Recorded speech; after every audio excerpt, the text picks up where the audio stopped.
Judges. Chapter 1. Now after Joshua's death, the Israelites consulted Yahweh, asking, "Which of us is to march on the Canaanites first, to make war on them?" And Yahweh replied, "Judah is to march on them first. I am delivering the country into his hands." Judah then said to his brother Simeon, "March with me into the territory allotted to me. We shall make war on the Canaanites, and then I in my turn shall march into your territory with you." And Simeon marched with him. So Judah marched on them, and Yahweh delivered the Canaanites and Perizzites into their hands, and they defeated them at Bezek 10,000 of them. At Bezek they came upon Adoni-Bezek. They joined battle with him and defeated the Canaanites and Perizzites. Adoni-Bezek took to flight, but they chased and captured him and cut off his thumbs and big toes. Adoni-Bezek said, 70 kings with their thumbs and big toes cut off used to pick up the crumbs under my table. As I did, God does to me. He was taken to Jerusalem, and there he died. The sons of Judah attacked Jerusalem and took it. They put its people to the sword and set fire to the city. After this the sons of Judah went down to make war on the Canaanites who were living in the highlands, the Negeb and the lowlands. Judah next marched on the Canaanites living in Hebron. The name of Hebron in olden days was Kiriath-Arba, and beat Sheshai, Ahiman, and Talmai. From there, he marched on the inhabitants of Debir. The name of Debir in olden days was Kiriath-Sepher. Caleb said, "To the man who conquers and captures Kiriath-Sepher, I shall give my daughter Axa as wife." The man who captured it was Othniel son of Kenaz, younger brother of Caleb, who gave him his daughter Axa as wife. When she arrived, he urged her to ask her father for arable land. But when she alighted from the donkey and Caleb asked her, "What is the matter?" she said to him, "Grant me a blessing. As the land you have given me is the Negeb, give me springs of water too." So Caleb gave her what she wanted, the upper springs and the lower springs. The sons of Hobab the Kenite, father-in-law of Moses, marched up with the sons of Judah from the city of palm trees into the desert of Judah lying in the Negeb of Arad, where they went and settled among the people. Judah then set out with his brother Simeon. They beat the Canaanites who lived in Zephath and delivered it over to the curse of destruction. Hence the town was given the name of Hormah. Judah then captured Gaza and its territory, Ashkelon and its territory, Ekron and its territory, and Yahweh was with Judah, who made himself master of the highlands. He could not, however, dispossess the inhabitants of the plain, since they had iron chariots. As Moses had directed, Hebron was given to Caleb, and he drove the 3 sons of Anak out of it. As regards the Jebusites living in Jerusalem, the sons of Benjamin did not dispossess them, and the Jebusites have been living in Jerusalem with the sons of Benjamin ever since.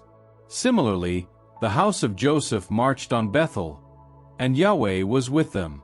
The house of Joseph made a reconnaissance of Bethel. In olden days, the name of the town was Luz.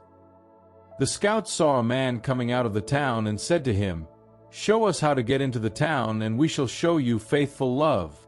And when he had shown them a way into the town, they put the town to the sword, but let the man and his whole clan go. The man went off to the country of the Hittites and built a town which he called Luz, and that has been its name ever since.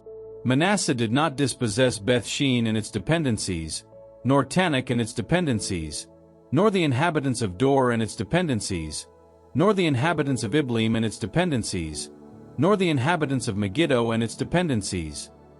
In those parts the Canaanites held their ground. But when the Israelites became stronger, they subjected the Canaanites to forced labor, although they did not dispossess them. Nor did Ephraim dispossess the Canaanites living in Gezer. Thus, the Canaanites went on living in Gezer with him. Zebulun did not dispossess the inhabitants of Kitron or of Nahalal. The Canaanites lived on with Zebulun but were subjected to forced labor. Asher did not dispossess the inhabitants of Akko, nor those of Sidon, of Mahalab, of Aksib, of Helbah, of Aphek or of Rehob. So the Asherites lived among the Canaanite inhabitants of the country, not having dispossessed them. Naphtali did not dispossess the inhabitants of Beth-Shemesh or of Beth-Anath. They settled among the Canaanite inhabitants of the country, but the inhabitants of Beth-Shemesh and of Beth-Anath were subjected to forced labor for them. The Amorites drove the Danites back into the highlands and would not let them come down into the plain. The Amorites held their ground at Har, Heres, and Shalbim, but when the hand of the house of Joseph grew heavier, they were subjected to forced labor. The territory of the Edomites begins at the ascent of Scorpions, runs to the rock, and continues on upwards.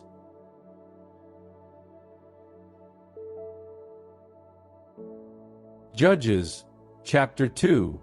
The angel of Yahweh went up from Gilgal to Bethel and said, I have brought you out of Egypt and led you into this country, which I promised on oath to your ancestors.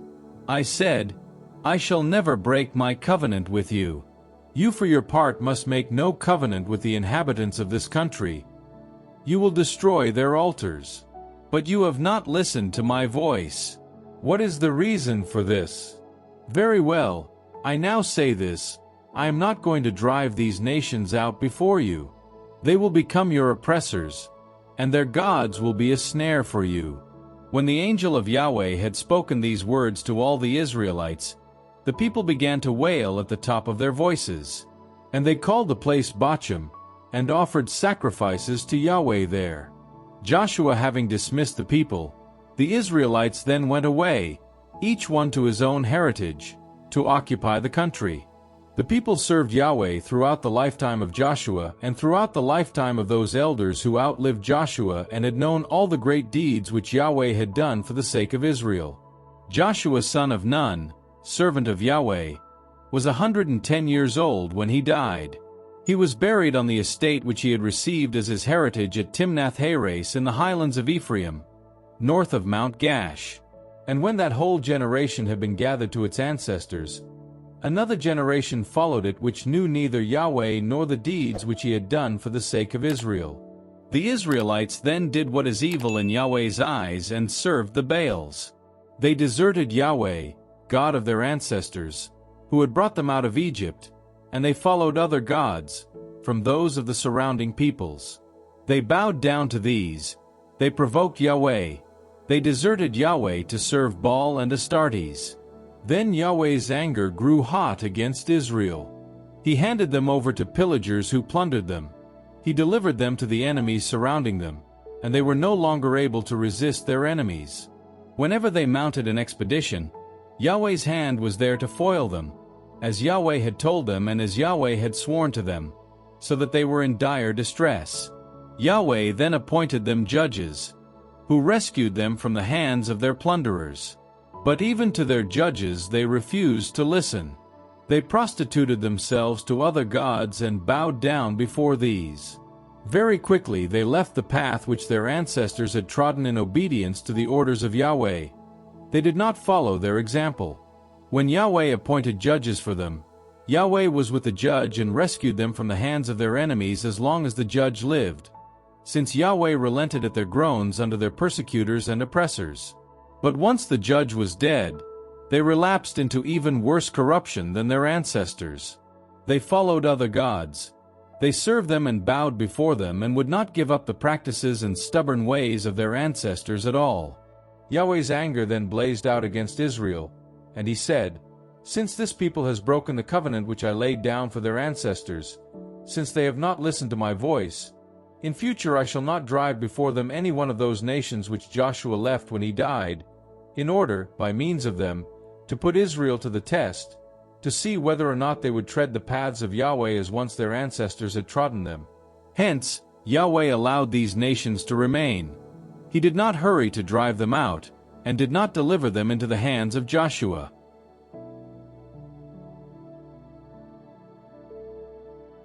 Judges, chapter 3. These are the nations which Yahweh allowed to remain, by their means to put all those Israelites to the test who had not experienced any of the Canaanite wars. This was only to instruct the Israelites' descendants, to teach them the art of war, those at least who had not experienced it previously, the 5 chiefs of the Philistines, all the Canaanites, the Sidonians, and the Hittites who lived in the range of the Lebanon, from the uplands of Baal-Hermon to the pass of Hamath. They were used to put Israel to the test and see if they would keep the orders which Yahweh had given their ancestors through Moses. The Israelites lived among the Canaanites, Hittites and Amorites, the Perizzites, Hivites and Jebusites. They married their daughters, they gave their own sons to their daughters, and they served their gods. The Israelites did what is evil in Yahweh's eyes. They forgot Yahweh their God and served Baals and Asherahs. Then Yahweh's anger blazed out against Israel. He handed them over to Cushan-Rishathaim king of Edom, and the Israelites were enslaved to Cushan-Rishathaim for 8 years. The Israelites then cried to Yahweh, and Yahweh raised for the Israelites a deliverer who rescued them, Othniel son of Kenaz, Caleb's younger brother. The Spirit of Yahweh was on him. He became judge in Israel and set out for war. Yahweh delivered Cushan-Rishathaim king of Edom into his hands, and he triumphed over Cushan-Rishathaim. The country then had peace for 40 years. Othniel son of Kenaz then died. Again the Israelites began doing what is evil in Yahweh's eyes, and Yahweh strengthened Eglon king of Moab against Israel, since they were doing what is evil in Yahweh's eyes. Eglon in conjunction with the sons of Ammon and Amalek marched on Israel, beat them and captured the city of palm trees. The Israelites were enslaved to Eglon king of Moab for 18 years. The Israelites then cried to Yahweh, and Yahweh raised a deliverer for them, Ehud son of Gera, a Benjaminite. He was left-handed. The Israelites appointed him to take their tribute to Eglon king of Moab. Ehud made himself a dagger. It was double-edged and a foot long, and strapped it under his clothes on his right thigh. He presented the tribute to Eglon king of Moab. This Eglon was a very fat man. Having presented the tribute, Ehud sent away the men who had been carrying it. But he himself, on reaching the idols which are near Gilgal, went back and said, "I have a secret message for you, O king." The king commanded silence, and all his attendants withdrew. Ehud went up to him. He was sitting in his private room upstairs, where it was cool. Ehud said to him, "I have a message from God for you, O king." The latter immediately rose from his seat. Then Ehud, reaching with his left hand, drew the dagger he was carrying on his right thigh and thrust it into the king's belly. The hilt too went in after the blade, and the fat closed over the blade, since Ehud did not pull the dagger out of his belly again. Ehud went out through the privies, having shut and bolted the doors of the upstairs room behind him. When he had gone, the servants came back and looked. The doors of the upstairs room were bolted. They thought, "He is probably covering his feet in the inner part of the cool room." They waited until they became embarrassed, but still he did not open the doors of the upstairs room. Eventually, they took the key and opened the door, and there lay their master, dead, on the ground. Meanwhile, Ehud had got away, past the idols, and made good his escape to safety in Sirah. Once there, he sounded the horn in the highlands of Ephraim, and the Israelites came down from the hills with him at their head. And he said to them, "Follow me, because Yahweh has delivered your enemy Moab into your hands." So they followed him, seized the fords of the Jordan against Moab, and allowed no one to cross. On that occasion they beat the Moabites, some 10,000 men, all tough and seasoned fighters, and not one escaped. That day Moab was humbled under the hand of Israel, and the country had peace for 80 years. After him came Shamgar son of Anath. He routed 600 of the Philistines with an ox goad. He too was a deliverer of Israel.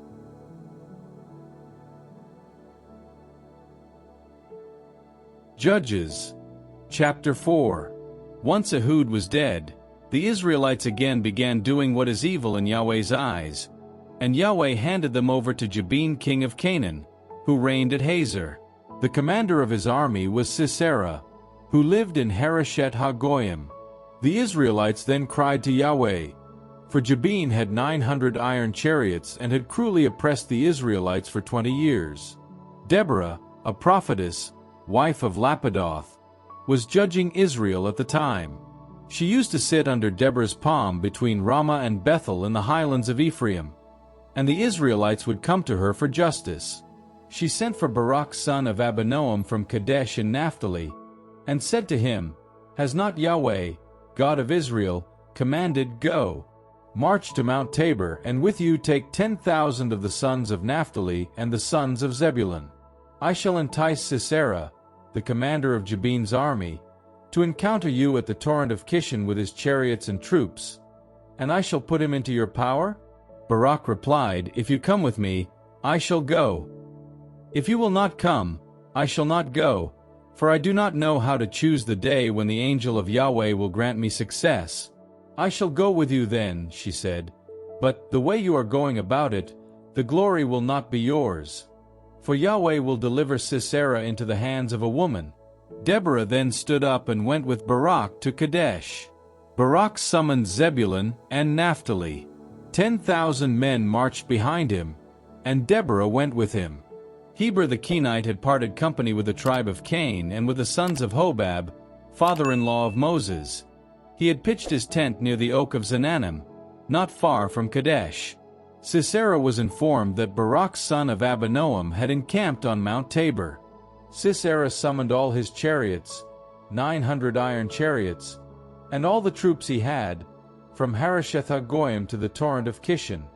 Deborah said to Barak, Up, for today is the day when Yahweh has put Sisera into your power. Is not Yahweh marching at your head? And Barak charged down from Mount Tabor with 10,000 men behind him. At Barak's advance, Yahweh struck terror into Sisera, all his chariots and his entire army. Sisera leapt down from his chariot and fled on foot. Barak pursued the chariots and the army as far as Harosheth-hagoyim. Sisera's whole army fell by the edge of the sword. Not one man was spared. Sisera meanwhile fled on foot towards the tent of Jael, the wife of Heber the Kenite. For there was peace between Jabin king of Hazor and the family of Heber the Kenite.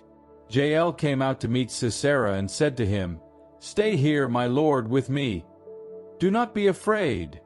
He stayed with her in her tent, and she covered him with a rug. He said to her, Please give me a little water to drink, for I am thirsty. She opened the skin of milk, gave him some to drink, and covered him up again. Then he said to her, Stand at the tent door, and if anyone comes and questions you, if he asks, Is there a man here? Say, No, but Jael the wife of Heber took a tent peg and picked up a mallet. She crept up softly to him and drove the peg into his temple right through to the ground. He was lying fast asleep, worn out, and so he died. And now Barak came up in pursuit of Sisera. Jael went out to meet him and said, Come in, and I will show you the man you are looking for. He went into her tent, and there was Sisera dead, with a tent peg through his temple. Thus God that day humbled Jabin king of Canaan before the Israelites. And the Israelites bore down more and more heavily on that king of Canaan, Jabin, until he was utterly destroyed.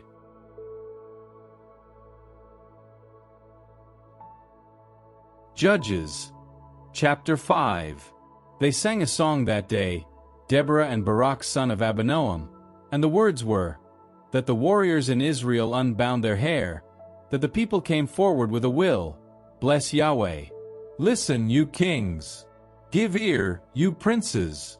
From me comes a song for Yahweh. I shall glorify Yahweh, God of Israel. Yahweh, when you set out from Seir, when you marched from the field of Edom, the earth shook, the heavens pelted, the clouds pelted down water. The mountains melted before Yahweh of Sinai, before Yahweh, God of Israel. In the days of Shamgar son of Anath, in the days of Jael, there were no more caravans. Those who went forth on their travels took their way along bypaths. The villages in Israel were no more. They were no more until you arose, O Deborah, until you arose, mother of Israel. They were choosing new gods when war was at the gates. Was there one shield, one spear to be found among the 40,000 men in Israel? My heart is with the leaders of Israel, with the people who came forward with a will. Bless Yahweh, you who ride white donkeys and sit on saddle blankets as you ride, And you who go on foot, sing, to the sound of the shepherds at the watering places. There they extol Yahweh's blessings, his saving acts for his villages in Israel. Then Yahweh's people marched down to the gates. Awake, awake, Deborah! Awake, awake, declaim a song. Take heart, to your feet, Barak, capture your captors, son of Abinoam. Then Israel marched down to the gates. Like champions, Yahweh's people marched down to fight for him. The princes of Ephraim are in the valley. Behind you, Benjamin is in your ranks. Captains have come down from Machir, those who wield the commander's staff, from Zebulun. The princes of Issachar are with Deborah. Naphtali, with Barak, in the valley follows in hot pursuit. In the clans of Reuben there was much searching of heart. Why did you stay among the sheepfolds, listening for the whistle, with the flocks? In the clans of Reuben there was much searching of heart. Gilead stayed on the other side of the Jordan. And why should Dan have stayed aboard ship? Asher remained beside the sea, peacefully living within his ports. Zebulun is a people who have braved death. Naphtali too, on the high ground of the country. The kings came and they fought, how they fought, those kings of Canaan, at Tanakh, near the waters of Megiddo, but no booty of silver did they take. The stars fought from heaven, from their orbits they fought against Sisera.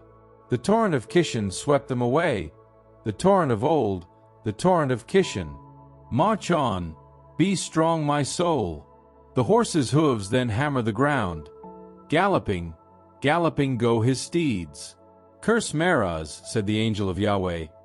Curse the people living there for not having come to Yahweh's help as warriors. Most blessed of women be Jael, the wife of Heber the Kenite. Of tent-dwelling women, may she be most blessed. He asked for water, she gave him milk. She offered him curds in a lordly dish. She reached her hand out to seize the peg, her right hand to seize the workman's mallet. She hammered Sisera, she crushed his head, she pierced his temple and shattered it. Between her feet, he crumpled, he fell, he lay. At her feet, he crumpled, he fell. Where he crumpled, there he fell, destroyed. At the window, she leans and watches, Sisera's mother, through the lattice. Why is his chariot so long coming? Why so delayed the hoof-beats from his chariot? The wisest of her ladies answers, and she to herself repeats, are they not collecting and sharing out the spoil? A girl, 2 girls for each warrior, a booty of colored and embroidered stuff for Sisera, 1 scarf, 2 embroidered scarves for me. So perish all your enemies, Yahweh, and let those who love you be like the sun when he emerges in all his strength. And the country had peace for 40 years.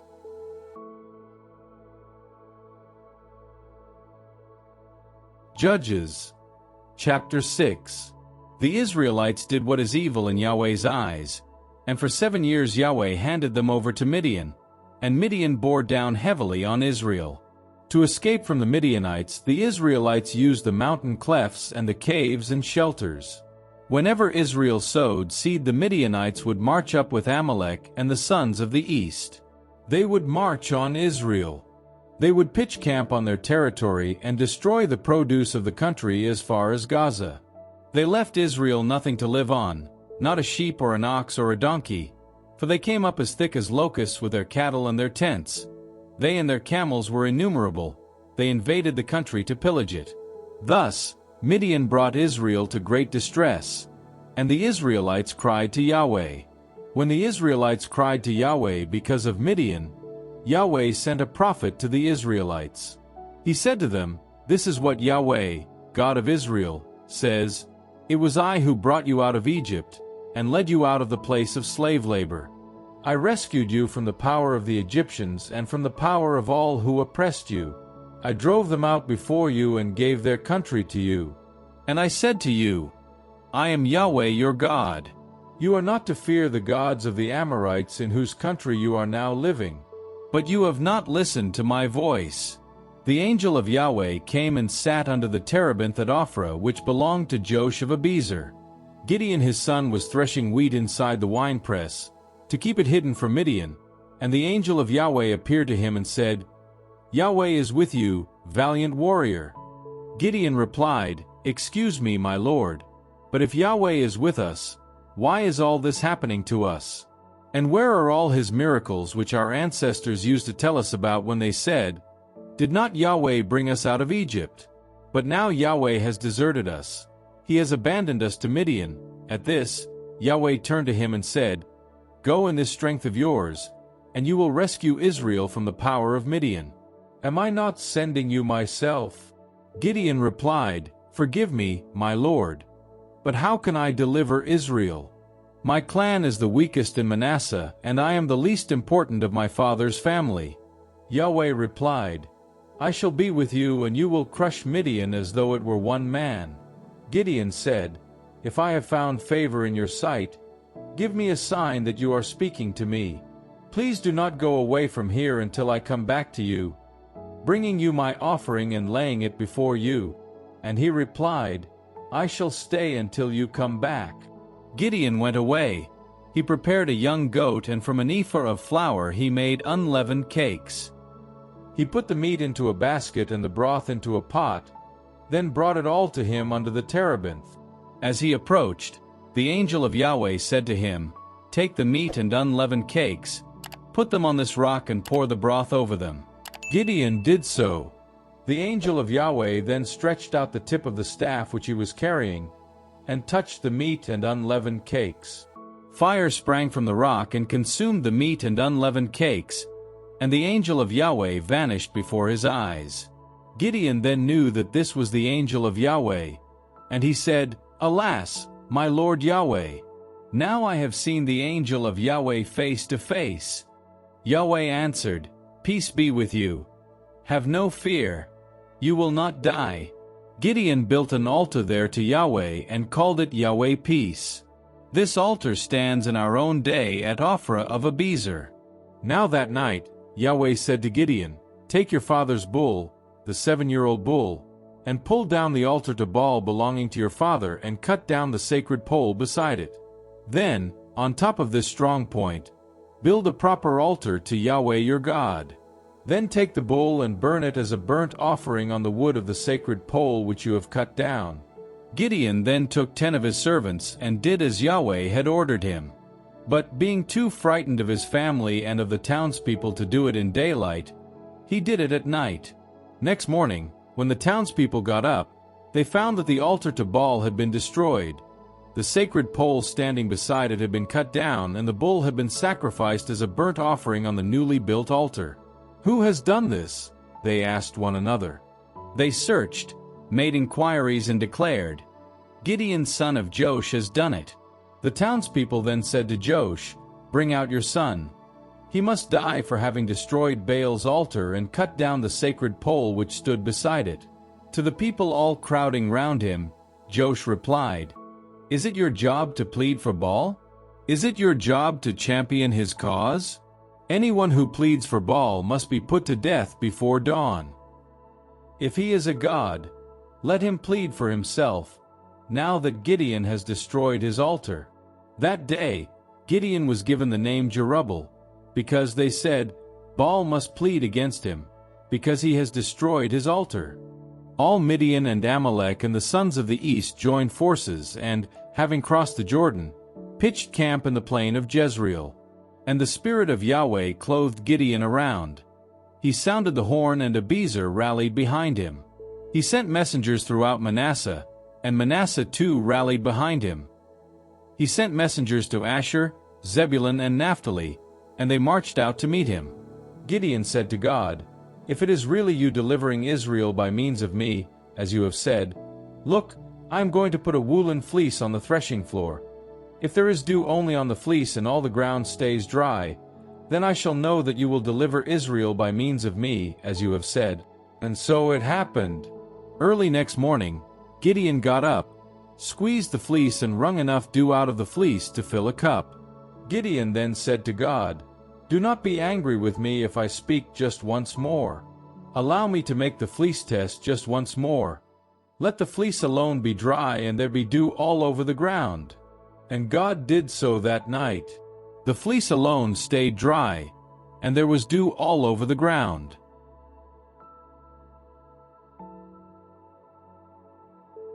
Judges chapter 7. Jerubbaal, that is, Gideon, got up very early, as did all the people who were with him. He pitched camp at En-Harod. The camp of Midian was north of his, under the hill of Moor in the valley. Yahweh then said to Gideon, "There are too many people with you for me to put Midian into their power. Israel might claim the credit for themselves at my expense. They might say, 'My own hand has rescued me.' So now make this proclamation to the people. Anyone trembling with fear is to go back and watch from Mount Gilboa." 22,000 of the people went back, and 10,000 remained. Yahweh said to Gideon, "There are still too many people. Take them down to the waterside, and I shall sort them out for you there. If I say of someone, 'He is to go with you,' that man is to go with you. And if I say of anyone, 'He is not to go with you,' So Gideon took the people down to the waterside, and Yahweh said to him, "All those who lap the water with their tongues, as a dog laps, put these on one side. And all those who kneel down to drink, put these on the other side." The number of those who lapped with their hands to their mouth was 300. All the rest of the people had knelt to drink. Yahweh then said to Gideon, "With the 300 who lapped the water, I shall rescue you and put Midian into your power. Let the people as a whole disperse to their homes." So they took the people's provisions and their horns, and then Gideon sent all the Israelites back to their tents, keeping only the 300. The camp of Midian was below his in the valley. Now it happened, that same night, that Yahweh said to him, "Get up and go down to the camp. I am putting it into your power. If, however, you are nervous about going down, go down to the camp with your servant Purah. Listen to what they are saying, and that will encourage you to go down to the camp." So, with his servant Purah, he went down to the edge of the outposts of the camp. Midian, Amalek, and all the sons of the east were deployed in the valley as thick as locusts. Their camels were as innumerable as the sand on the seashore. Gideon got there just as a man was telling his comrade a dream. He was saying, "This was the dream I had. A cake made of barley bread came rolling into the camp of Midian. It came to a tent, struck against it, and turned it upside down." His comrade replied, "This can only be the sword of Gideon son of Joash the Israelite. God has put Midian and the whole camp into his power." When Gideon heard the dream thus told and interpreted, he bowed in reverence. He then went back to the camp of Israel and said, "On your feet, for Yahweh has put the camp of Midian into your power." Gideon then divided his 300 men into 3 groups. To each he gave a horn and an empty pitcher, with a torch inside each pitcher. He said to them, "Watch me and do as I do. When I reach the edge of the camp, whatever I do, you must do also. I shall blow my horn, and so will all those who are with me. You too will then blow your horns all round the camp and shout, 'For Yahweh and for Gideon.'"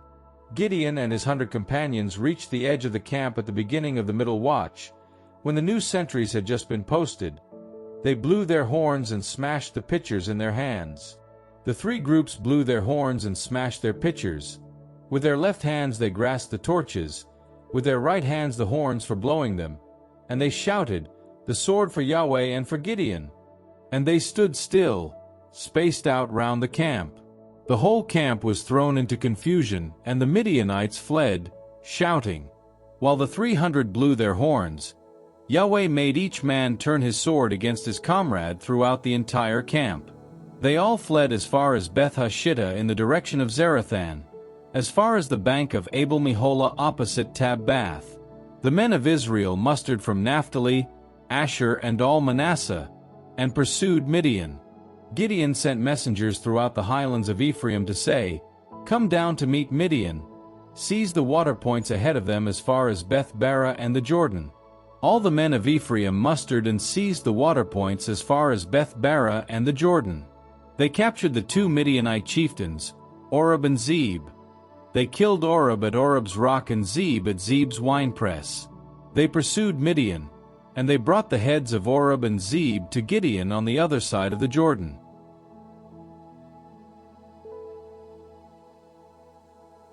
Judges, chapter 8.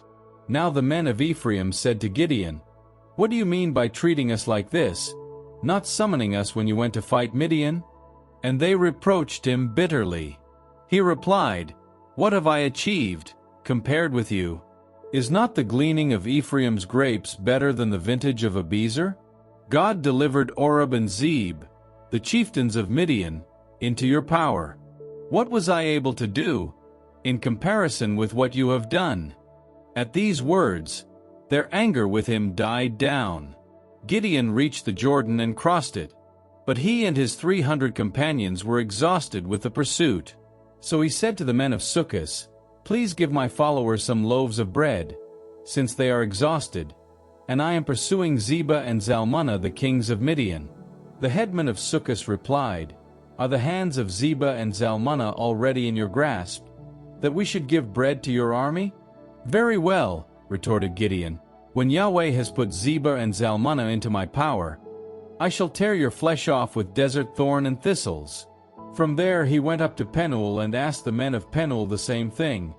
They replied as those of Sukkos had done. And to those of Penuel he made a similar retort, "When I return victorious, I shall destroy this tower." Zebah and Zalmunna were in Karkor with their army, about 15,000 men, all that was left of the entire army of the sons of the east. Of men bearing arms, 120,000 had fallen. Gideon approached them by the tent-dwellers' route, east of Nobah and Jogbehah, and attacked the army when it thought itself in safety.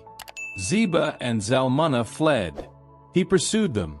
He took the 2 kings of Midian prisoner, Zebah and Zalmunna, and the whole army he routed in panic. After the battle, Gideon came back by the ascent of Heres.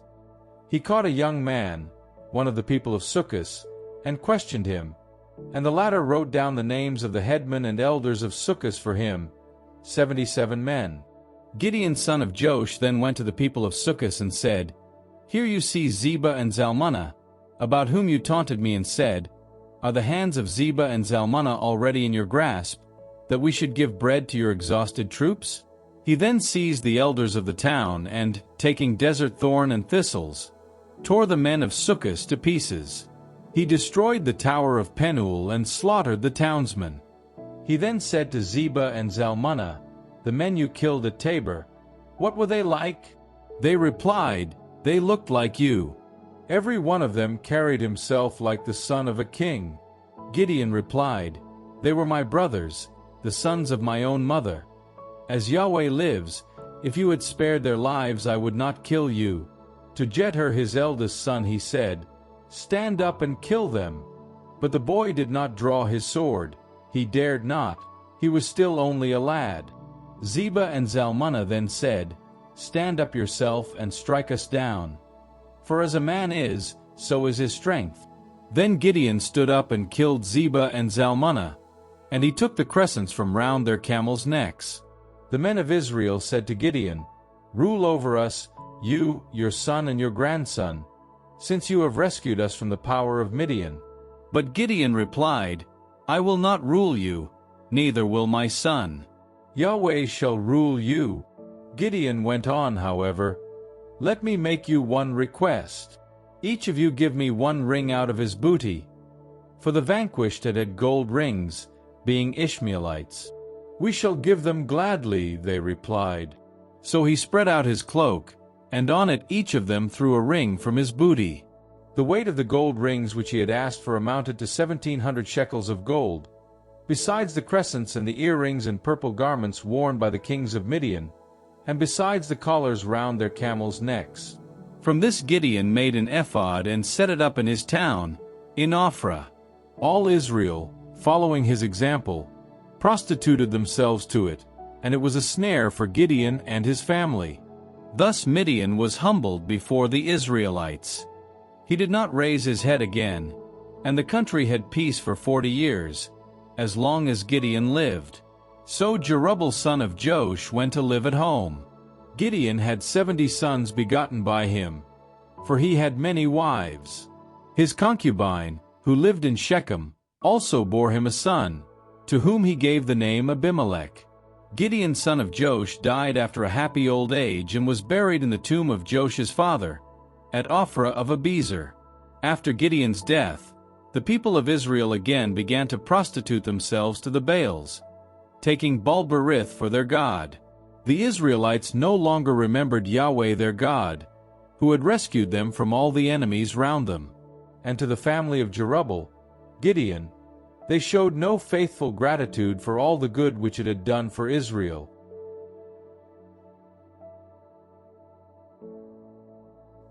Judges, chapter 9. Abimelech son of Jerubbaal confronted his mother's brothers at Shechem, and to them and to the whole clan of his maternal grandfather's family he said, "Please put this question to the leading men of Shechem. Which is better for you, to be ruled by 70 people, all Jerubbaal's sons, or to be ruled by one? Remember too that I am your own flesh and bone." His mother's brothers said all this on his behalf to all the leading men of Shechem, and their feelings swayed them to follow Abimelech, since they argued, "He is our brother." So they gave him 70 shekels of silver from the temple of Baal-berith, and with this Abimelech paid violent adventurers to follow him. He then went to his father's house at Ophrah and put his brothers, Jerubbaal's 70 sons, to death on one and the same stone. Jotham, however, Jerubbaal's youngest son, escaped by going into hiding. All the leading men of Shechem and all Beth Millo then met and proclaimed Abimelech king at the oak of the cultic stone at Shechem. News of this was brought to Jotham. He went and stood on the top of Mount Gerizim and shouted at the top of his voice, "Hear me, leaders of Shechem, so that God may also hear you." One day the trees went out to anoint a king to rule them. They said to the olive tree, "Be our king." The olive tree replied, "Must I forego my oil which gives honor to gods and men, to stand and sway over the trees?" Then the trees said to the fig tree, "You come and be our king." The fig tree replied, "Must I forego my sweetness, forego my excellent fruit, to go and sway over the trees?" Then the trees said to the vine, "You come and be our king." The vine replied, "Must I forego my wine which cheers gods and men, to go and sway over the trees?" Then the trees all said to the thorn bush, "You come and be our king." And the thorn bush replied to the trees, "If you are anointing me in good faith to be your king, come and shelter in my shade. But, if not, fire will come out of the thorn bush and devour the cedars of Lebanon. Now then, if you have acted in sincerity and good faith in making Abimelech king, if you have dealt honorably with Jerubbaal and his family, and have treated him as his actions deserved, my father having fought for you, risked his life and rescued you from the power of Midian, and you today having risen up against my father's family, murdered his sons, 70 of them on one and the same stone, and appointed Abimelech, his slave girl's son, to rule the leading men of Shechem, because he is your brother. If I say, you have acted in sincerity and good faith towards Jerubbaal and his family, then may Abimelech be your joy and may you be his. If not, may fire come out of Abimelech and devour the leading men of Shechem and Beth Millo, and fire come out of the leading men of Shechem and Beth Millo to devour Abimelech." Jotham then took to his heels. He fled and made his way to Beer, and there he stayed, to be out of his brother Abimelech's reach. Abimelech ruled Israel for 3 years. God then sent a spirit of discord between Abimelech and the leaders of Shechem, and the leaders of Shechem betrayed Abimelech. And this was so that the crime committed against Jerubbaal's 70 sons should be avenged, and their blood recoil on their brother Abimelech who had murdered them, and on those leaders of Shechem who had helped him to murder his brothers. The leaders of Shechem put men to ambush him on the mountain tops, and these robbed anyone traveling their way. Abimelech was told of this. Gaal son of Obed, with his brothers, happened to pass through Shechem and win the confidence of the leaders of Shechem. These went out into the countryside to harvest their vineyards. They trod the grapes and made merry and went into the temple of their God. They ate and drank there and cursed Abimelech. Gaal son of Obed said, "Who is Abimelech, and what is Shechem, for us to be his slaves?"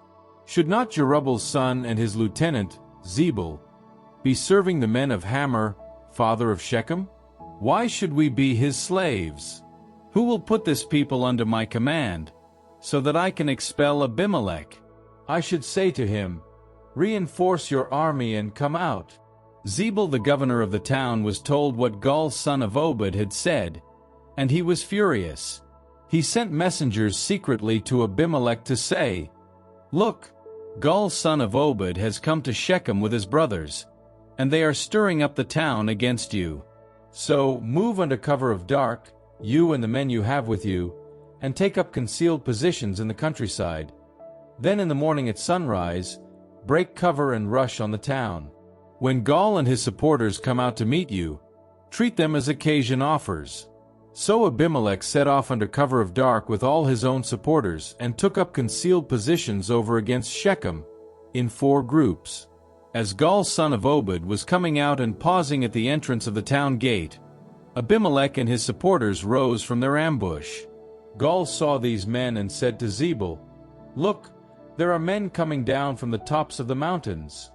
Zebul answered, You mistake the shadow of the mountains for men. But Gaal insisted, Look, there are men coming down from the navel of the earth, and another group is coming from the direction of the diviner's oak. Zebul then said, Where are your mouthings now about who is Abimelech, for us to be his slaves? Are not these the men you made light of? Sally out then and fight him. Gaal sallied out at the head of the leaders of Shechem and engaged Abimelech. Abimelech drove Gaal off, who turned tail, many of his men falling dead before they could reach the gate. Abimelech then stayed at Arumah, and Zebul expelled Gaal and his brothers and prevented them from living in Shechem. Next day, when the people went out into the countryside, Abimelech was told of this. He took his men, divided them into 3 groups and lay in wait in the fields. When he saw the people leaving the town, he bore down on them and slaughtered them, while Abimelech and his group rushed forward and took position at the entrance to the town gate. The 2 other groups fell on everyone in the fields and slaughtered them. All that day Abimelech attacked the town. He stormed it and slaughtered the people inside, razed the town and sowed it with salt. On hearing this, all the leading men inside Migdal Shechem took refuge in the crypt of the temple of El-Berith. As soon as Abimelech heard that the leading men inside Migdal Shechem had all gathered there, he went up Mount Zalmon with all his men.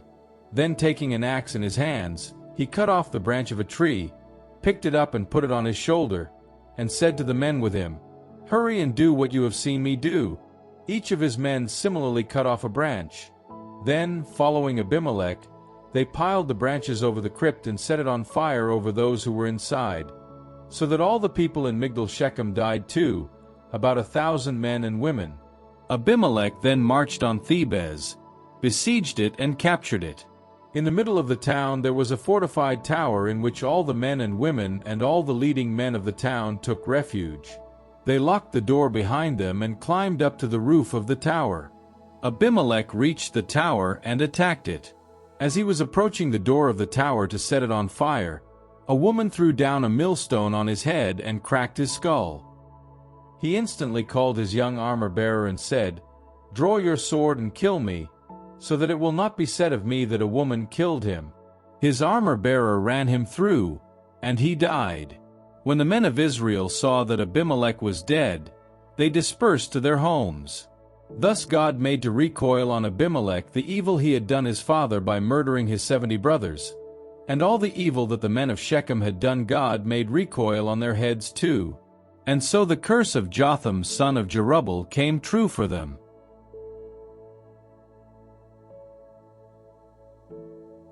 Judges, chapter 10.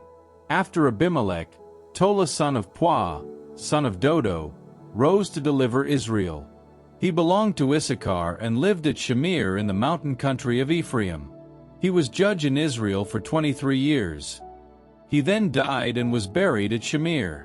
After him rose Jair of Gilead, who judged Israel for 22 years. He had 30 sons who rode on 30 young donkeys and who owned 30 towns, still known today as the encampments of Jair, in the territory of Gilead. Jair then died and was buried at Canaan. The Israelites again began doing what is evil in Yahweh's eyes. They served Baal and Astarte, and the gods of Aram and Sidon, the gods of Moab and those of the Ammonites and Philistines. They deserted Yahweh and served him no more. Yahweh's anger then grew hot against Israel, and he gave them over into the power of the Philistines and the power of the Ammonites, who from that year onwards crushed and oppressed the Israelites for 18 years. All those Israelites living on the other side of the Jordan in Amorite territory, in Gilead. Furthermore, the Ammonites would cross the Jordan and also make war on Judah, Benjamin, and the house of Ephraim, so that Israel was in distress. The Israelites then cried to Yahweh and said, "We have sinned against you, because we have turned from Yahweh our God to serve Baals." And Yahweh said to the Israelites, "When Egyptians and Amorites, Ammonites and Philistines, when the Sidonians, Amalek and Midian oppressed you and you cried to me, did I not rescue you from their power? But it is you who have forsaken me and served other gods, and so I shall rescue you no more. Go and cry to the gods whom you have chosen. Let them rescue you in your time of trouble." The Israelites replied to Yahweh, "We have sinned. Treat us as you see fit, but please rescue us today." They got rid of their foreign gods and served Yahweh, who could bear Israel's suffering no longer. The Ammonites gathered and pitched camp in Gilead. The Israelites rallied and pitched camp at Mizpah. The people, the chieftains of Gilead, then said to one another, "Who will volunteer to attack the Ammonites? He shall be chief of all who live in Gilead."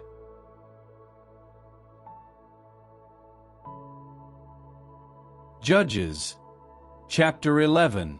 Jephthah the Gileadite was a valiant warrior. He was a prostitute's son.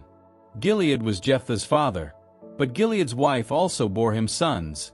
And the sons of this wife, when they grew up, drove Jephthah away, saying, "No share of the paternal heritage for you, since you are a son of another woman." Jephthah fled far from his brothers and settled in the territory of Tob. Jephthah enlisted a group of adventurers who used to go raiding with him. It was some time after this that the Ammonites made war on Israel. And when the Ammonites had attacked Israel, the elders of Gilead went to fetch Jephthah from the territory of Tob. "Come," they said, "and be our commander, so that we can fight the Ammonites." Jephthah replied to the elders of Gilead, "Didn't you hate me and drive me out of my father's house? Why come to me now, when you are in trouble?" The elders of Gilead said to Jephthah, "That is why we are turning to you now. Come with us. Fight the Ammonites and be our chief of all the people living in Gilead." Jephthah then said to the elders of Gilead, "If you bring me home to fight the Ammonites and Yahweh defeats them for me, I am to be your chief?" And the elders of Gilead then said to Jephthah, "Yahweh be witness between us, if we do not do as you have said." So Jephthah set off with the elders of Gilead. The people put him at their head as chief and commander, and Jephthah repeated all his conditions at Mizpah in Yahweh's presence. Jephthah sent messengers to the king of the Ammonites to say to him, "What do you have against us, for you to come and make war on my country?" The king of the Ammonites replied to Jephthah's messengers, "The reason is that when Israel came up from Egypt, they seized my country from the Arnon to the Jabbok and to the Jordan. So now restore it to me peacefully." Jephthah sent messengers back to the king of the Ammonites with this answer. Jephthah says this, "Israel seized neither the country of Moab nor the country of the Ammonites. When Israel came out of Egypt, they marched through the desert as far as the Sea of Reeds, and, having reached Kadesh, Israel then sent messengers to the king of Edom to say, 'Please let me pass through your country.' But the king of Edom would not listen. They sent similarly to the king of Moab, but he refused, and Israel remained at Kadesh. Later, moving on through the desert and skirting the countries of Edom and Moab until arriving to the east of Moabite territory, the people camped on the other side of the Arnon but did not enter Moabite territory, the Arnon being the Moabite frontier. Israel then sent messengers to Sihon, king of the Amorites, ruling in Heshbon. Israel's message was, "Please let me pass through your country to my destination." But Sihon would not let Israel pass through his territory. He mustered his whole army, they encamped at Jahaz, and he then joined battle with Israel. Yahweh, God of Israel, delivered Sihon and his whole army into the power of Israel, who defeated them. As the result of which, Israel took possession of the entire territory of the Amorites living in that region. Israel took possession of all the Amorite territory from the Arnon to the Jabbok and from the desert to the Jordan. And now that Yahweh, God of Israel, has dispossessed the Amorites before his people Israel, do you think you can dispossess us? Will you not keep as your possession whatever Chemosh, your God, has given you? And just the same, we shall keep as ours whatever Yahweh our God has given us, to inherit from those who were before us. Are you a better man than Balak son of Zippeir, king of Moab? Did he pick a quarrel with Israel? Did he make war on them? When Israel settled in Heshbon and its dependencies, and in Aroer and its dependencies, or in any of the towns on the banks of the Arnon, 300 years ago, why did you not recover them then? I for my part have done you no harm, but you are wronging me by making war on me.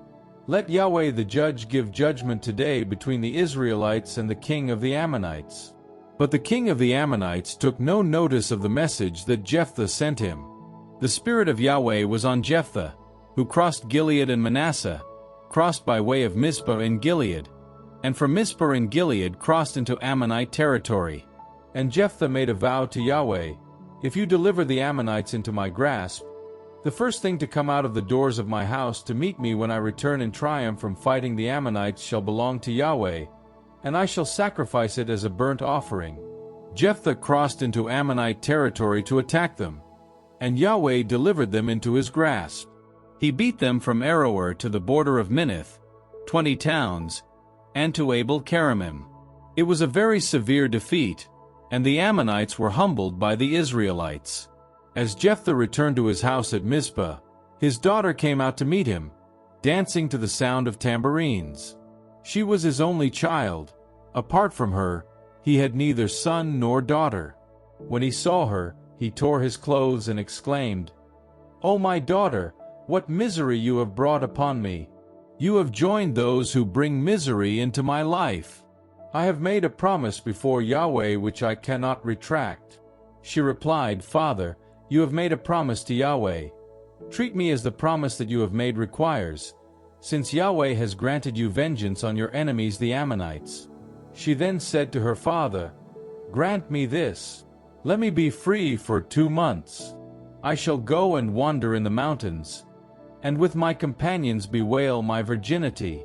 He replied, "Go, and let her go away for 2 months."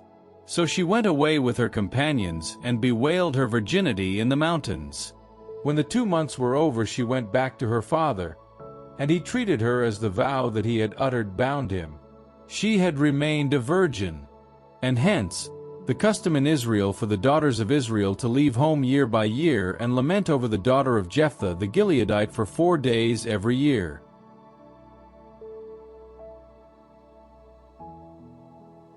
Judges Chapter 12. The men of Ephraim mobilized. They crossed the Jordan near Zaphon and said to Jephthah, "Why did you go and make war on the Ammonites without asking us to go with you? We shall burn down your house over your head." Jephthah replied, "My people and I were in serious conflict with the Ammonites. I summoned you, but you did not come to rescue me from them. When I saw that no one was coming to rescue me, I took my life in my hands and marched against the Ammonites, and Yahweh handed them over to me. So why advance on me today to make war on me?"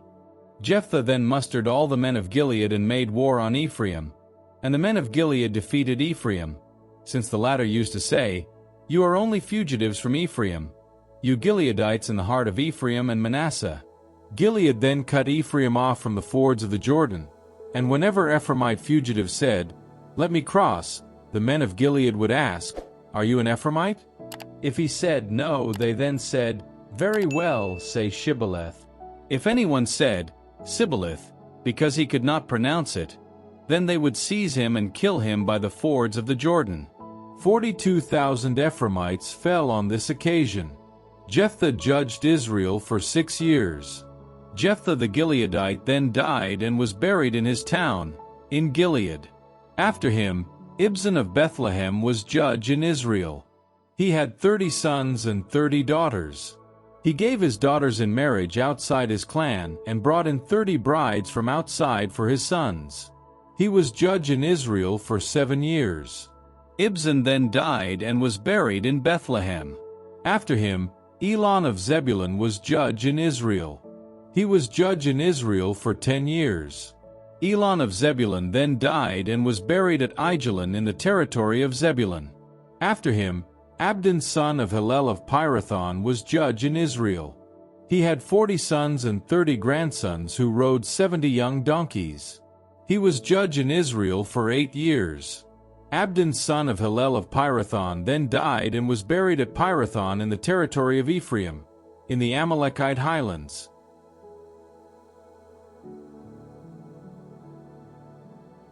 Judges, chapter 13. Again the Israelites began doing what is evil in Yahweh's eyes, and Yahweh delivered them into the power of the Philistines for 40 years. There was a man of Zorah of the tribe of Dan, called Manoah. His wife was barren. She had borne no children. The angel of Yahweh appeared to this woman and said to her, "You are barren and have had no child, but you are going to conceive and give birth to a son. From now on, take great care. Drink no wine or fermented liquor, and eat nothing unclean, for you are going to conceive and give birth to a son. No razor is to touch his head, for the boy is to be God's Nazarite from his mother's womb, and he will start rescuing Israel from the power of the Philistines." The woman then went and told her husband, "A man of God has just come to me, who looked like the angel of God, so majestic was he. I did not ask him where he came from, and he did not tell me his name. But he said to me, 'You are going to conceive and will give birth to a son. From now on, drink no wine or fermented liquor, and eat nothing unclean, for the boy is to be God's Nazarite from his mother's womb to his dying day.'" Manoah then pleaded with Yahweh and said, "I beg you, Lord, let the man of God that you sent come to us again and instruct us what to do about the child when he is born." Yahweh heard Manoah's prayer, and the angel of Yahweh visited the woman again while she was sitting in a field and when her husband Manoah was not with her. The woman quickly ran and told her husband. "Look," she said, "the man who came to me the other day has appeared to me again." Manoah got up, followed his wife, came to the man and said to him, "Are you the man who spoke to this woman?" He replied, "I am." Manoah then said, "When your words come true, what will be the boy's way of life?" The angel of Yahweh replied to Manoah, "From everything that I forbade this woman, let her abstain. Let her swallow nothing that comes from the vine. Let her drink no wine or fermented liquor. Let her eat nothing unclean, and let her obey all the orders that I have given her." Manoah then said to the angel of Yahweh, "Allow us to detain you while we prepare a kid for you."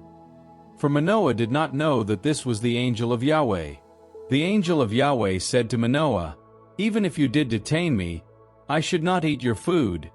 But if you wish to prepare a burnt offering, offer it to Yahweh." Manoah then said to the angel of Yahweh, "What is your name, so that we may honor you when your words come true?" The angel of Yahweh replied, "Why ask my name? It is a name of wonder." Manoah then took the kid and the oblation and offered it on the rock as a burnt offering to Yahweh the wonder-worker. Manoah and his wife looked on. Now, as the flame rose heavenwards from the altar, the angel of Yahweh ascended in this flame before the eyes of Manoah and his wife, and they fell face downwards on the ground. After this, the angel of Yahweh did not appear any more to Manoah and his wife. But Manoah understood that this had been the angel of Yahweh. And Manoah said to his wife, "We are certain to die, because we have seen God." His wife replied, "If Yahweh had meant to kill us, he would not have accepted a burnt offering and oblation from us. He would not have let us see all this and, at the same time, have told us such things." The woman gave birth to a son and called him Samson. The child grew, and Yahweh blessed him. And the Spirit of Yahweh began to stir him in the camp of Dan, between Zorah and Eshtaol.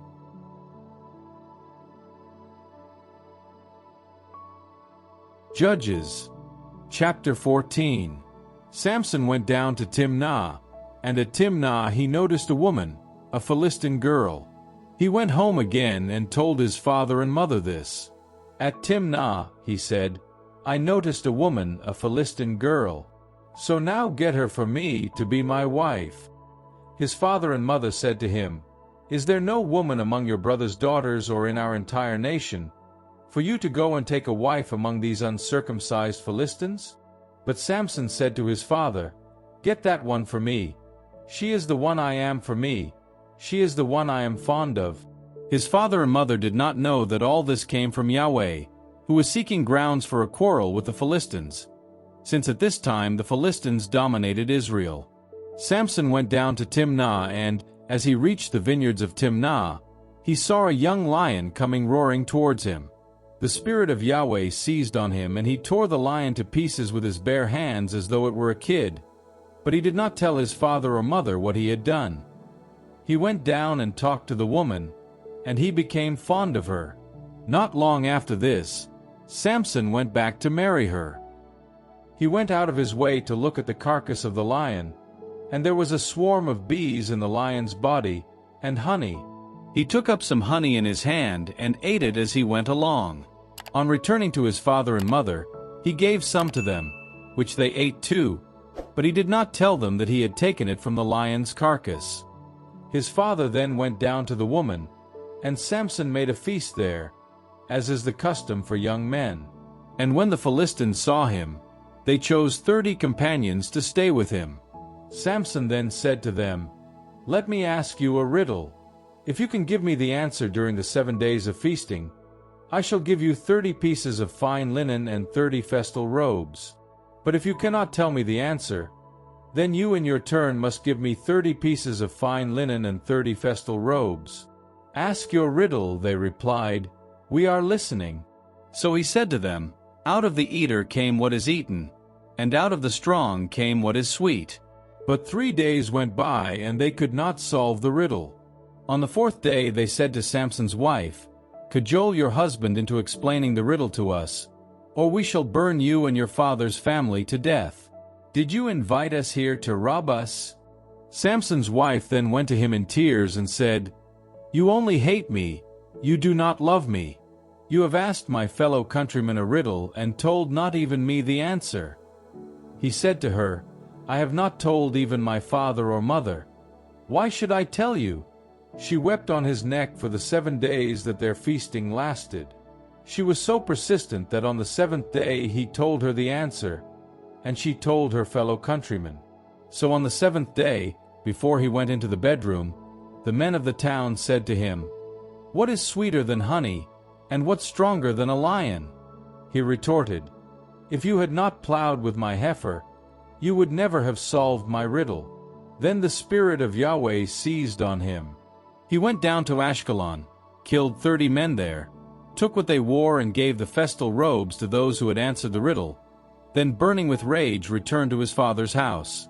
Samson's wife was then given to the companion who had acted as his best man.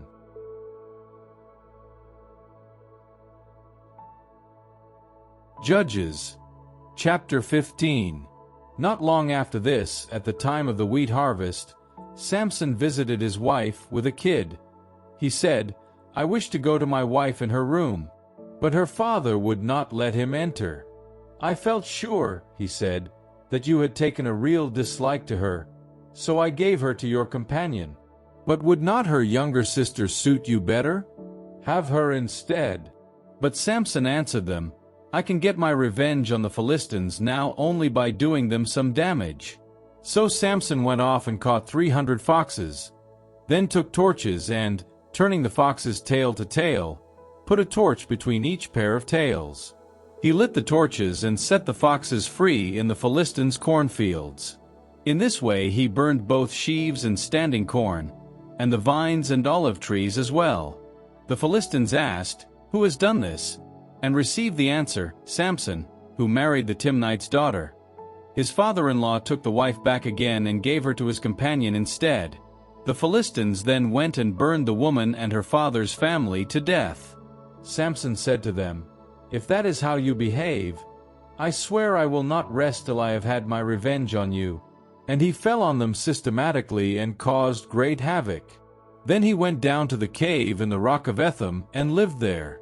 The Philistines came up and encamped in Judah and made a foray against Lehi. The men of Judah said to them, "Why are you attacking us?" They replied, "We have come to seize Samson and to treat him as he has treated us." 3,000 men of Judah then went down to the cave of the rock of Etham and said to him, "Don't you know that the Philistines have us in their power? Now what have you done to us?" He replied, "I have treated them only as they treated me." They then said, "We have come down to take you, to hand you over to the Philistines." He said, "Swear to me not to kill me yourselves." They replied, "No, we only want to bind you and hand you over to them. We certainly do not want to kill you." They then bound him with 2 new ropes and brought him up from the rock. As he was approaching Lehi, and the Philistines came running towards him with triumphant shouts, the Spirit of Yahweh was on him. The ropes on his arms became like burnt strands of flax, and the cords round his hands came untied. Coming across the fresh jawbone of a donkey, he reached out and snatched it up, and with it he slaughtered 1,000 men. And Samson said, "With the jawbone of a donkey I have laid them in heaps. With the jawbone of a donkey I have felled 1,000 men." And with that he hurled the jawbone away. And that is why the place was called Ramath Lehi. And as he was very thirsty, he called on Yahweh and said, "You yourself have worked this great deliverance by the hand of your servant. And now must I die of thirst and fall into the hands of the uncircumcised?" Then God opened a hollow in the ground. The hollow there is at Lehi, and water gushed out of it. Samson drank. His vigor returned and he revived. And therefore this spring was called En-ha-Koreh. It is still at Lehi today. Samson was judge in Israel in the days of the Philistines for 20 years.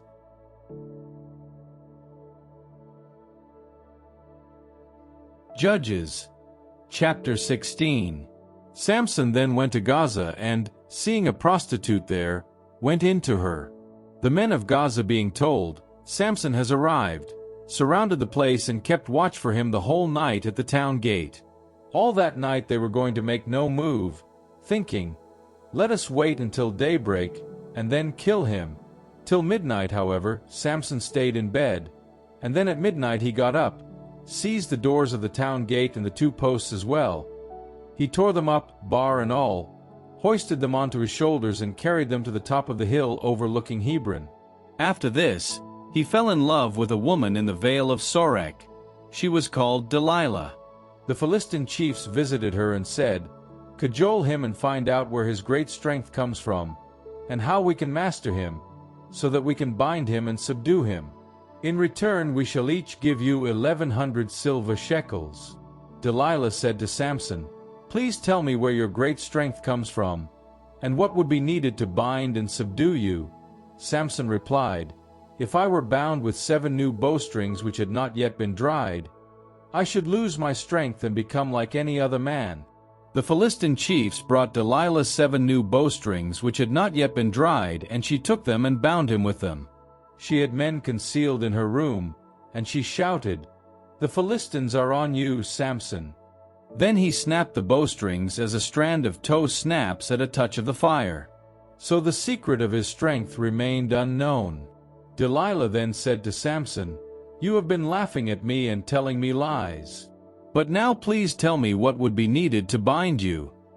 He replied, "If I were bound tightly with new ropes which have never been used, I should lose my strength and become like any other man." Delilah then took new ropes and bound him with them, and she shouted, "The Philistines are on you, Samson." She had men concealed in her room, but he snapped the ropes round his arms like thread. Delilah then said to Samson, "Up to now you have been laughing at me and telling me lies. Tell me what would be needed to bind you." He replied, "If you wove the 7 locks of my hair into the warp of a cloth and beat them together tight with a reed, I should lose my strength and become like any other man." She lulled him to sleep, then wove the 7 locks of his hair into the warp, beat them together tight with a reed and shouted, "The Philistines are on you, Samson." He woke from his sleep and pulled out both reed and warp. So the secret of his strength remained unknown. Delilah said to him, "How can you say that you love me, when your heart is not with me? 3 times now you have laughed at me and have not told me where your great strength comes from." And day after day she pestered him with her talk, nagging him till he grew sick to death of it. At last he confided everything to her. He said to her, "A razor has never touched my head, because I have been God's Nazarite from my mother's womb. If my head were shorn, then my power would leave me and I should lose my strength and become like any other man." Delilah then realized that he had really confided in her. She sent for the Philistine princes with a message, "Come just once more. He has confided everything to me." And the Philistine chiefs came to her with the money in their hands. She lulled Samson to sleep in her lap, summoned a man and had him shear off the 7 locks from his head. Thus for the first time she got control over him, and his strength left him. She cried, "The Philistines are on you, Samson." He awoke from sleep, thinking, "I shall break free as I have done time after time and shake myself clear." But he did not know that Yahweh had left him. The Philistines seized him, put out his eyes and took him down to Gaza. They fettered him with a double chain of bronze, and he spent his time turning the mill in the prison. But his hair began to grow again when it had been cut off. The Philistine chiefs assembled to offer a great sacrifice to Dagon their god. And amid their festivities they said, "Into our hands our God has delivered Samson our enemy." And as soon as the people saw their God, they acclaimed him, shouting his praises. "Into our hands our God has delivered Samson our enemy, the man who laid our country waste and killed so many of us." And as their hearts were full of joy, they shouted, "Summon Samson out to amuse us." So Samson was summoned from prison, and he performed feats in front of them. Then he was put to stand between the pillars. Samson then said to the boy who was leading him by the hand, "Lead me where I can touch the pillars supporting the building, so that I can lean against them." Now the building was crowded with men and women.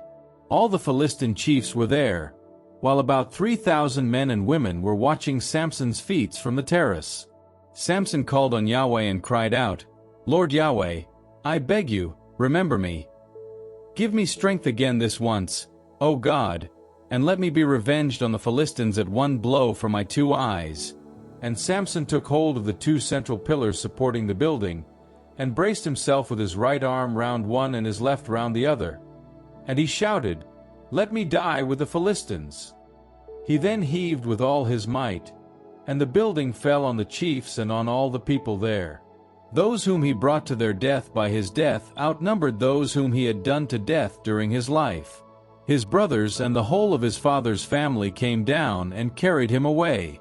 They took him back and buried him between Zorah and Eshtaol in the tomb of Manoah his father. He had judged Israel for 20 years.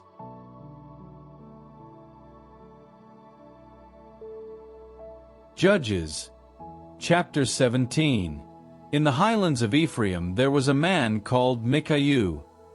He said to his mother, "The 1,100 silver shekels which were taken from you and concerning which you uttered a curse, having said in my hearing, 'Look, I have got that silver. I was the one who took it.'" His mother said, "May Yahweh bless my boy." He gave the 1,100 shekels back to his mother, who said, "I have indeed vowed to give this silver to Yahweh for my son, to have a statue carved and an idol cast in metal, but now I should like to give it back to you." He, however, returned the money to his mother. His mother then took 200 silver shekels and gave them to the metal worker. With them, he carved a statue and cast an idol in metal, which was put in Micaiah's house. This man Micah owned a shrine. He made an ephod and some domestic images, and installed one of his sons to be his priest. In those days there was no king in Israel, and everyone did as he saw fit. There was a young man of Bethlehem in Judah, of the clan of Judah, who was a Levite and resided there as a stranger. This man left the town of Bethlehem in Judah to settle wherever he could find a home. On his travels he came to the highlands of Ephraim and to Micah's house. Micah asked him, "Where do you come from?" The other replied, "I am a Levite from Bethlehem in Judah. I am traveling, and am going to settle wherever I can find a home." Micah said to him, "Stay here with me. Be my father and priest, and I shall give you 10 silver shekels a year, and clothing and food." The Levite agreed to remain in the man's house, and the young man became like one of his sons to him. Micah installed the Levite. The young man became Micah's priest and stayed in his house. And Micah said, "Now I know that Yahweh will treat me well, since I have this Levite as priest."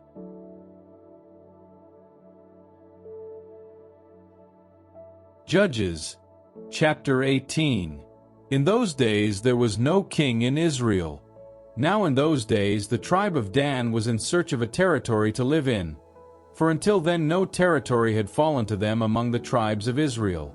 From their clan the Danites sent 5 brave men from Zorah and Eshtaol to reconnoiter the country and explore it. They said to them, "Go and explore the country." The 5 men came to the highlands of Ephraim, as far as Micah's house, and spent the night there. When they were near Micah's house, they recognized the voice of the young Levite and, going nearer, said to him, "Who brought you here? What are you doing here? What is keeping you here?" He replied, "Micah has made certain arrangements with me. He pays me a wage and I act as his priest." They replied, "Then consult God, so that we may know whether the journey we are on will lead to success."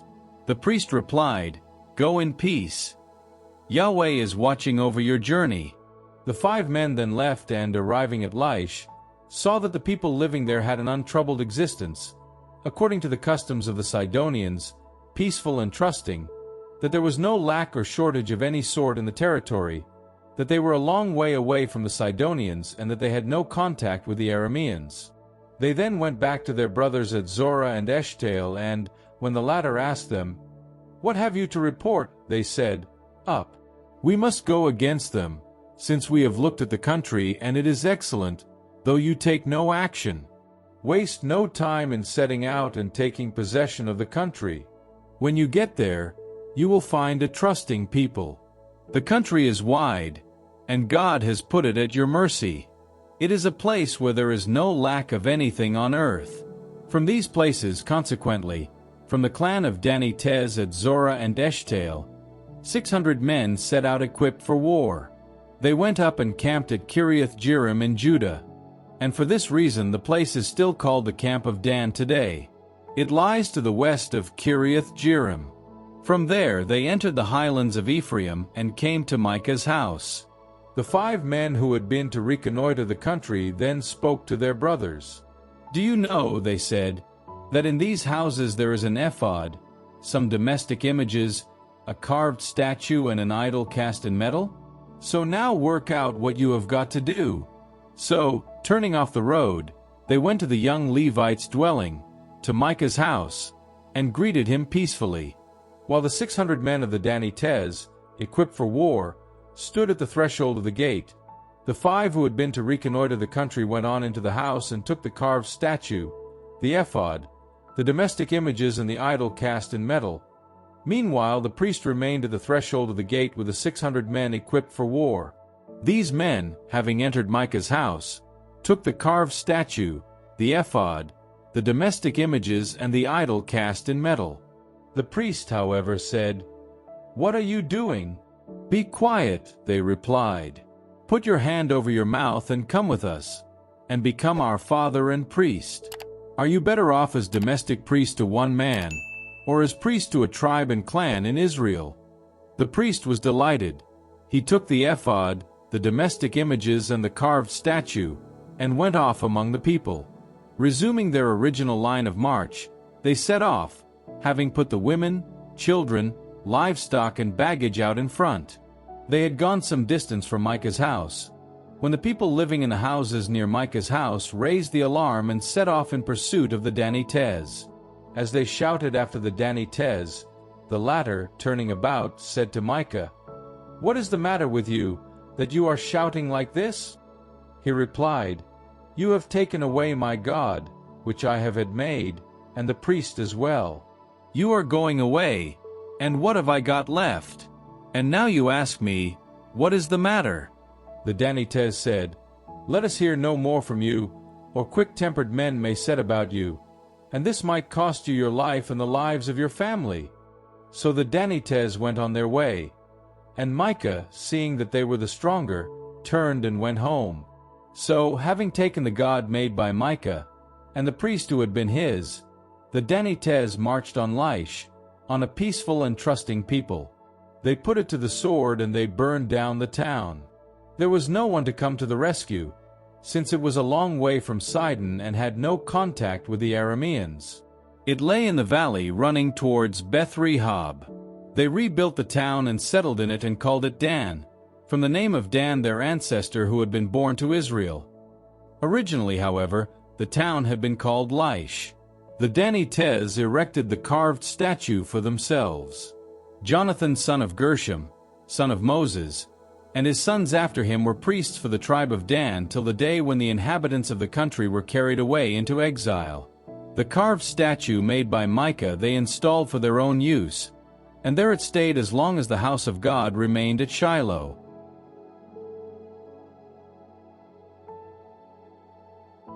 Judges Chapter 19. In those days, when there was no king in Israel, there was a man, a Levite, whose home was deep in the highlands of Ephraim. He took as concubine a woman from Bethlehem in Judah. In a fit of anger his concubine left him and went back to her father's house at Bethlehem in Judah, and she stayed there for some time, for months. Her husband then set out after her, to appeal to her affections and fetch her back. He had his servant and 2 donkeys with him. As he was arriving at the house of the girl's father, the father saw him and came happily to meet him. His father-in-law, the girl's father, kept him there, and he stayed with him for 3 days. They ate and drank and spent the nights there. On the 4th day they got up early, and the Levite was preparing to leave when the girl's father said to his son-in-law, Have something to eat to gather strength. You can leave later. So they sat down and began eating and drinking, the 2 of them together. Then the girl's father said to the young man, Please agree to spend tonight here too and enjoy yourself. And when the man got up to leave, the father-in-law pressed him again, and he spent another night there. On the 5th day, the Levite got up early to leave, but the girl's father said to him, Please gather strength first. So they stayed on until the sun began to go down, and the 2 men had a meal together. The husband was getting up to leave with his concubine and his servant when his father-in-law, the girl's father, said, Look, day is fading into evening. Please spend the night here. Look, the day is nearly over. Spend the night here and enjoy yourself. Then, early tomorrow, you can leave on your journey and go back home. But the man, refusing to stay the night, got up and went on his way, until he arrived within sight of Jebus, that is, Jerusalem. He had with him 2 donkeys saddled, his concubine and his servant. By the time they were near Jebus, the light was going fast. The servant said to his master, Come on, please, let us turn off into this Jebusite town and spend the night there. His master replied, We shall not turn off into a town of foreigners, of people who are not Israelites. We shall go on to Gibeah. He then said to his servant, Come on, we shall try to reach one or other of those places, either Gibeah or Ramah, and spend the night there. So they kept going and went on with their journey. As they approached Gibeah in Benjamin, the sun was setting. So they turned that way to spend the night in Gibeah. Once inside, the Levites sat down in the town square, but no one offered to take them in for the night. Eventually, an old man came along at nightfall from his work in the fields. He too was from the highlands of Ephraim, although he was living in Gibeah. The people of the place, however, were Benjaminites. Looking up, he saw the traveler in the town square. "Where are you going?" said the old man. "And where have you come from?" "We are on our way," the other replied, "from Bethlehem in Judah to a place deep in the highlands of Ephraim. That is where I come from. I have been to Bethlehem in Judah and now I am going home, but no one has offered to take me into his house. although we have straw and provender for our donkeys, and I also have bread and wine for myself, and this maidservant and the young man who is traveling with your servant, we are short of nothing." "Welcome," said the old man. "I shall see that you have all you want. You cannot spend the night in the square." So he took him into his house and gave the donkeys provender. The travelers washed their feet, then ate and drank. While they were enjoying themselves, some townsmen, scoundrels, came crowding round the house. They battered on the door and said to the old man, master of the house, "Send out the man who went into your house. We should like to have intercourse with him." The master of the house went out to them and said, "No, brothers, please, do not be so wicked. Since this man is now under my roof, do not commit such an infamy. Here is my daughter, she is a virgin. I shall bring her out to you. Ill-treat her, do what you please with her, but do not commit such an infamy against this man." But the men would not listen to him. So the Levite took hold of his concubine and brought her out to them. They had intercourse with her and ill-treated her all night till morning. When dawn was breaking, they let her go. At daybreak the girl came and fell on the threshold of her husband's host, and she stayed there until it was light. In the morning her husband got up and, opening the door of the house, was going out to continue his journey when he saw the woman, his concubine, lying at the door of the house with her hands on the threshold. "Get up," he said, "we must leave." There was no answer. He then loaded her on his donkey and began the journey home. Having reached his house, he took his knife, took hold of his concubine and cut her, limb by limb, into 12 pieces. He then sent her throughout the territory of Israel. He gave instructions to his messengers, "This is what you are to say to all the Israelites. Has anything like this been done since the day when the Israelites came out of Egypt until today? Take this to heart, discuss it, then give your verdict." And all who saw it declared, "Never has such a thing been done or been seen since the Israelites came out of Egypt until today."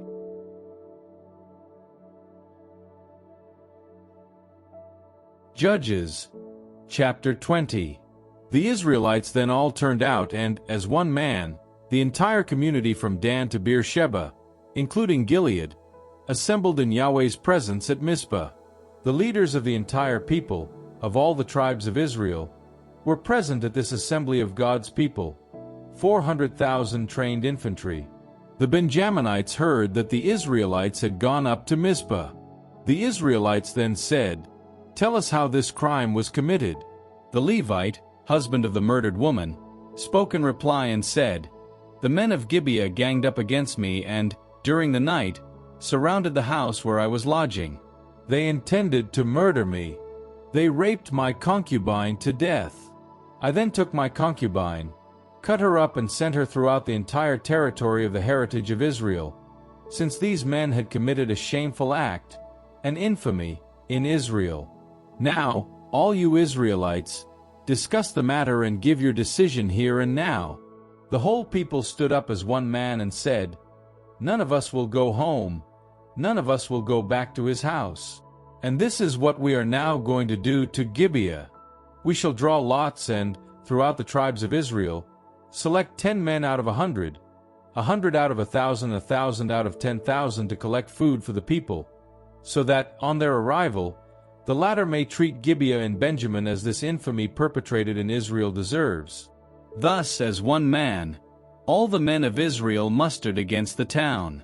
The tribes of Israel sent messengers throughout the tribe of Benjamin to say, "What is this crime which has been committed in your territory?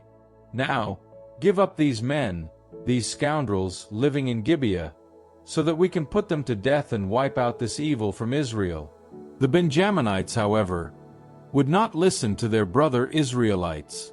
The Benjaminites left their towns and mustered at Gibeah to fight the Israelites. At the time, a count was made of the Benjaminites from the various towns. There were 26,000 swordsmen, and the count excluded the inhabitants of Gibeah. In this great army there were 700 first-rate left-handers, every man of whom could sling a stone at a hair and not miss it. A count was also held of the men of Israel, excluding Benjamin. There were 400,000 men, all experienced swordsmen.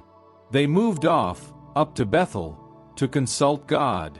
The Israelites put the question, "Which of us is to go first into battle against the Benjaminites?" And Yahweh replied, "Judah is to go first." In the morning, the Israelites moved off and pitched their camp over against Gibeah. The men of Israel advanced to do battle with Benjamin. They drew up their battle line in front of Gibeah. But the Benjaminites sallied out from Gibeah and that day massacred 22,000 Israelites. The army of the men of Israel then took fresh heart and again drew up their battle line in the same place as the day before. The Israelites went and wept before Yahweh until evening. They then consulted Yahweh. They asked, "Shall we join battle again with the sons of our brother Benjamin?" Yahweh replied, "March against him." This second day, the Israelites advanced against the Benjaminites. And, this second day, Benjamin sallied out from Gibeah to meet them and massacred another 18,000 Israelites, all experienced swordsmen. Then all the Israelites and the whole people went off to Bethel. They wept and sat in Yahweh's presence. They fasted all day till the evening and presented burnt offerings and communion sacrifices before Yahweh. The Israelites then consulted Yahweh. In those days, the ark of the covenant of God was there, and Phinehas son of Eleazar, son of Aaron, was its minister at the time. They said, "Ought I to go into battle against the sons of my brother Benjamin again, or should I stop?" Yahweh replied, "March, for tomorrow I shall deliver him into your hands." Israel then positioned troops in ambush all round Gibeah. On the third day the Israelites marched against the Benjaminites and, as before, drew up their line in front of Gibeah. The Benjaminites sallied out to engage the people and let themselves be drawn away from the town. As before, they began by killing those of the people who were on the roads, one of which runs up to Bethel, and the other to Gibeah through open country, some 30 men of Israel. The Benjaminites thought, "We have beaten them, as we did the first time." But the Israelites had decided, "We shall run away and draw them away from the town along the roads." All the Israelites then retreated and reformed at Baal-Tamar, while the Israelite troops in ambush surged from their positions to the west of Gibeah. 10,000 picked men, chosen from the whole of Israel, launched their attack on Gibeah. The battle was fierce, and the others knew nothing of the disaster impending. Yahweh defeated Benjamin before Israel, and that day the Israelites killed 25,100 men of Benjamin, all of them trained swordsmen. The Benjaminites saw that they were beaten. The Israelites had given ground to Benjamin, since they were relying on the ambush which they had positioned close to Gibeah. The troops in ambush threw themselves against Gibeah at top speed. Fanning out, they put the whole town to the sword. Now it had been agreed between the Israelites and those of the ambush that the latter should raise a smoke signal from the town, whereupon the Israelites in the thick of the battle would turn about. Benjamin began by killing some of the Israelites, about 30 men, and thought, "We have certainly beaten them, as we did in the first battle." But the signal, a column of smoke, began to rise from the town, and the Benjaminites looking back saw the whole town going up in flames to the sky. The Israelites then turned about, and the Benjaminites were seized with terror, for they saw that disaster had struck them. They broke before the Israelite onslaught and made for the desert, but the fighters pressed them hard, while the others coming out of the town took and slaughtered them from the rear. They hemmed in the Benjaminites, pursued them relentlessly, crushing them opposite Gibeah on the east. Of Benjamin, 18,000 men fell, all of them brave men. They then turned tail and fled into the desert, towards the rock of Rimmon. 5,000 of them were picked off on the roads, and the rest were relentlessly pursued as far as Gideon, 2,000 of them being killed. The total number of Benjaminites who fell that day was 25,000 swordsmen, all of them brave men. 600 men, however, turned tail and escaped into the desert, to the rock of Rimmon, and there they stayed for 4 months. The men of Israel then went back to the Benjaminites, and put them to the sword people, livestock and everything else that came their way in the town. And they fired all the towns involved.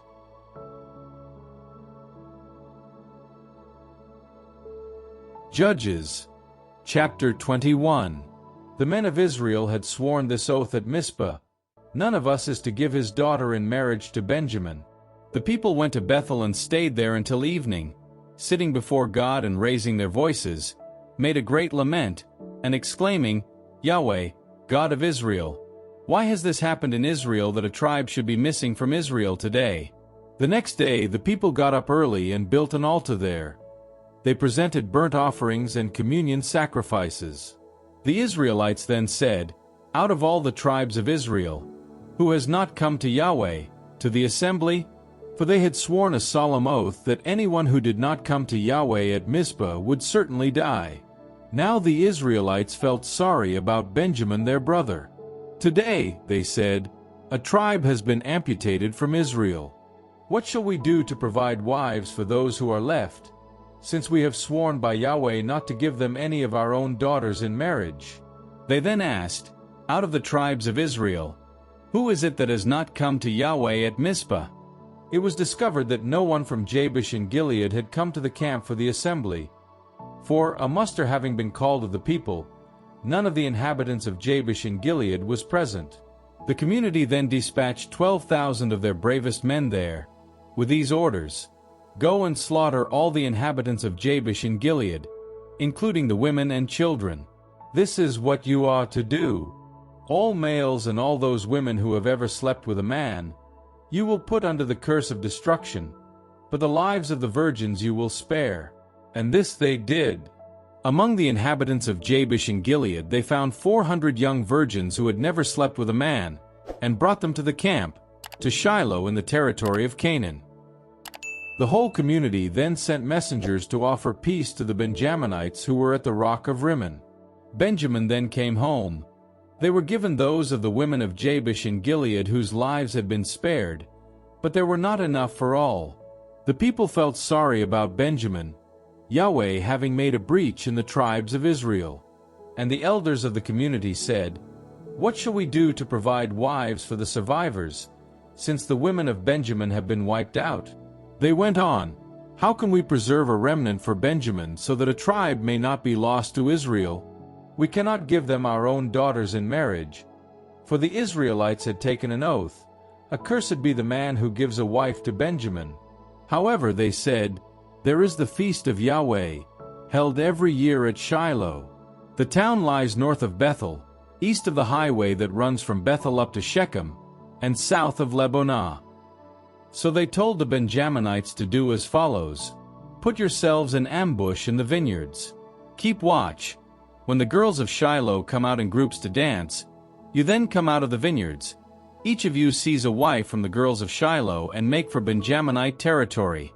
If their fathers or brothers come and complain to us, we shall say, 'Let us have them,' since we could not take wives for everyone in the battle. And you could not give them to them, or you would then have been guilty." The Benjaminites did this, and, from the dancers whom they caught, took as many wives as there were men, and then, setting off, went back to their heritage, rebuilt the towns and settled down in them.